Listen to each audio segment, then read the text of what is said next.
Deuteronomy. Deuteronomy 1.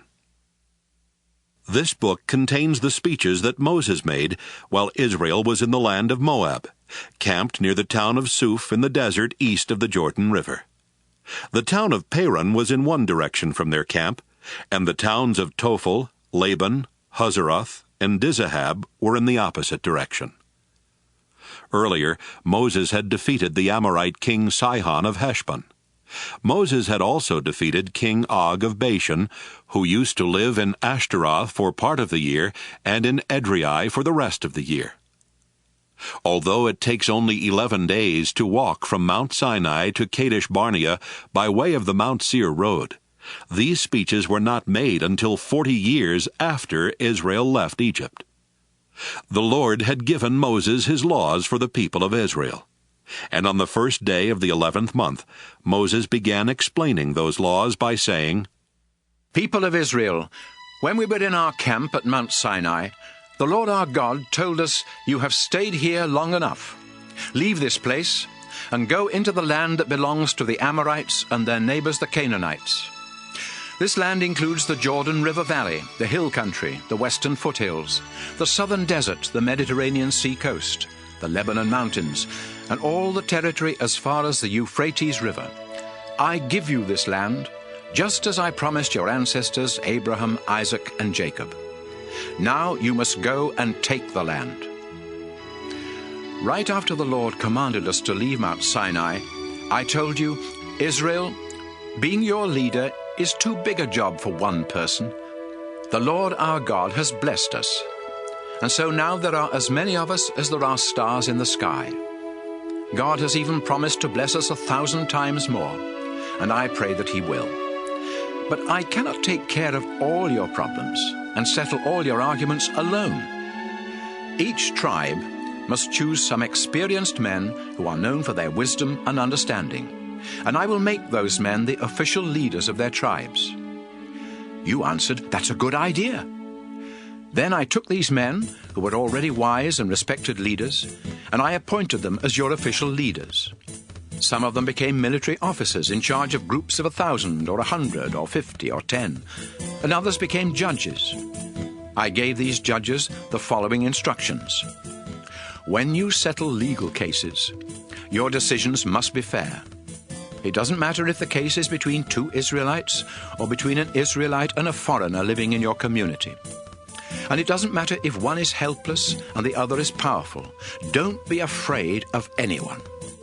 No matter who shows up in your court, God will help you make a fair decision.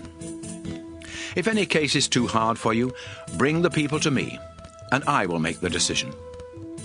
After I gave these instructions to the judges, I taught you the Lord's commands.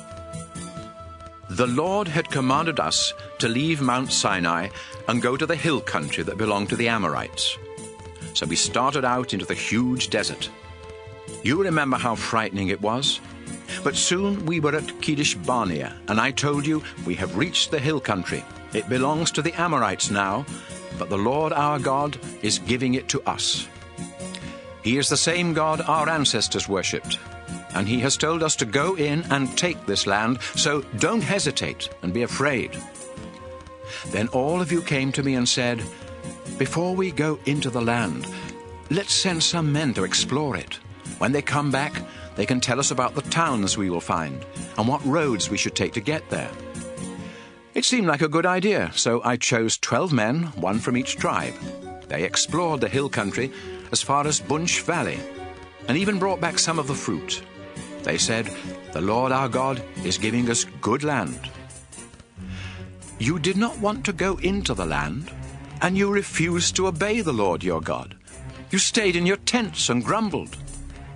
The Lord must hate us. He brought us out of Egypt just so He could hand us over to the Amorites and get rid of us. We are afraid because the men who explored the land told us that the cities are large, with walls that reach to the sky. The people who live there are taller and stronger than we are, and some of them are Anakim. We have nowhere to go. Then I said, Don't worry. The Lord our God will lead the way. He will fight on our side, just as He did when we saw Him do all those things to the Egyptians.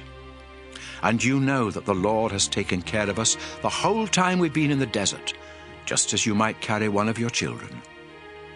But you still would not trust the Lord, even though he had always been with us in the desert. During the daytime, the Lord was in the cloud, leading us in the right direction and showing us where to camp. And at night, he was there in the fire. You had made the Lord angry, and he said, "You people of this generation are evil, and I refuse to let you go into the good land that I promised your ancestors. Caleb, son of Jephunneh, is the only one of your generation that I will allow to go in. He obeyed me completely, so I will give him and his descendants the land he explored."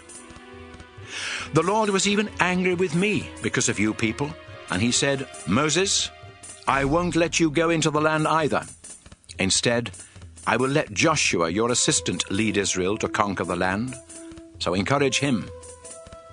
Then the Lord spoke to you again. "People of Israel, you said that your innocent young children would be taken prisoner in the battle for the land. But someday I will let them go into the land, and with my help they will conquer it and live there. Now turn around and go back into the desert by way of Red Sea Road." Then you told me, "We disobeyed the Lord our God, but now we want to obey him. We will go into the hill country and fight, just as he told us to do." So you picked up your weapons, thinking it would be easy to take over the hill country. But the Lord said, "Moses, warn them not to go into the hill country. I won't help them fight, and their enemies will defeat them." I told you what the Lord had said, but you paid no attention. You disobeyed him and went into the hill country anyway. You thought you were so great. But when the Amorites in the hill country attacked from their towns, you ran from them as you would run from a swarm of bees. The Amorites chased your troops into Seir, as far as Hormah, killing them as they went. Then you came back to the place of worship at Kadesh Barnea and wept. But the Lord would not listen to your prayers. After we had been in Kadesh for a few months, we obeyed the Lord and headed back into the desert by way of Red Sea Road.